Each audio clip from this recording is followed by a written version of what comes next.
जमींदार साहब आज अपने चेहरे पर शर्मिंदगी के भाव लिए बैठे थे। उनके घर के इज्जत पर दाग लगने वाला था, पर आज जो हुआ उसने उनकी आंखें खोल दी। वीरपुर गांव की बहू सुधा ने जो हिम्मत दिखाई उसकी जितनी तारीफ की जाए कम थी। चौधरी साहब जो कि गांव के सबसे बड़े जमींदार थे, आज खुद को दोषी महसूस कर रहे थे। पुलिस ऑफिसर उनके सामने खड़ी थी और उनकी बातों ने उन्हें अंदर से हिला दिया। पुलिस ऑफिसर ने गंभीर स्वर में कहा, चौधरी साहब, आपकी छोटी बहू सुधा ने जो साहस दिखाया वह काबिले तारीफ है। उसने न सिर्फ अपनी इज्जत को बचाया बल्कि उन दो बदमाशों को भी पुलिस के हवाले कर दिया जो गांव की औरतों को ब्लैकमेल कर रहे थे। चौधरी साहब ने भारी मन से कहा, हाँ मैं समझ गया। मुझे तो समझना चाहिए था कि गांव की बहू बेटियों को खुले में नहाने के लिए मजबूर करना कितना गलत है। मैंने पहले इस बात पर ध्यान नहीं दिया। पुलिस ऑफिसर ने सिर हिलाते हुए कहा, अब आप समझ चुके हैं ना, यही काफी है। आपकी बहू सुधा की हिम्मत ने गाँव की इज्जत बचा ली। वो दिन जब उन्हें नदी पर जाते समय महसूस किया कि कोई उन्हें देख रहा है, सुधा का दिल तेजी से धड़क रहा था। सुधा ने धीमी आवाज में कहा, मुझे लगता है कोई हमें देख रहा है। मालिनी ने हंसकर कहा, अरे सुधा, ये तुम्हारा वहम है।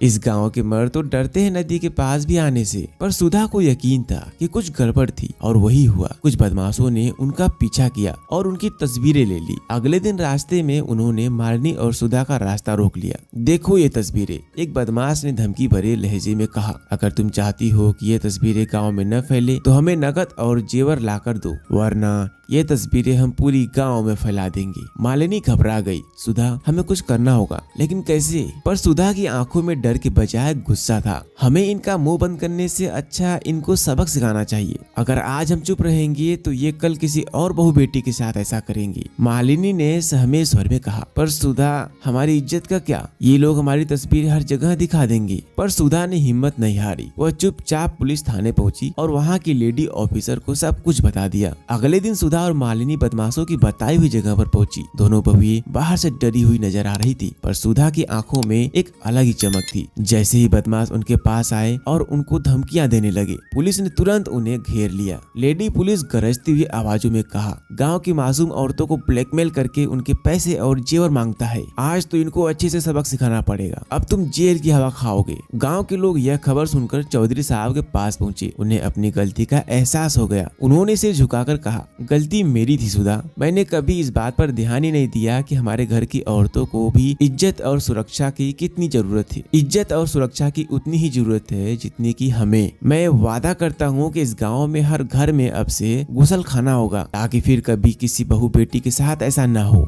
सुधा ने मुस्कुराते हुए कहा, ये तो मेरा फर्ज था चौधरी साहब। मैं बहुत खुश हूँ कि इस गाँव की औरतें अब खुले में नहाने के लिए मजबूर नहीं रहेंगी। वीरपुर गाँव की हर औरतें आज सुधा की तारीफ कर रही थी। उन्होंने अपनी हिम्मत से न सिर्फ अपनी बल्कि पूरे गांव की बहू बेटियों की इज्जत को सुरक्षा दिया था। आज गांव में हर घर में गुसल खाना बन चुका था और अब कोई भी औरत खुले में नहाने को मजबूर नहीं थी। गांव की इज्जत अब महफूज थी और सुधा ने यह साबित कर दिया था कि एक औरत जब ठान ले तो वह कुछ भी कर सकती है। दोस्तों, इस कहानी से हमें यह सबक मिलता है कि हर घर में गुसल खाना, बाथरूम जैसा सुविधा होना चाहिए। अगर आपको यह कहानी पसंद आई हो तो इस वीडियो को लाइक करके चैनल को सब्सक्राइब जरूर कर लेना और हाँ, बेल आइकन का बटन जरूर दबा लेना, जिससे कि मेरी आने वाली कोई भी नई कहानी सबसे पहले आप तक पहुंचे। धन्यवाद।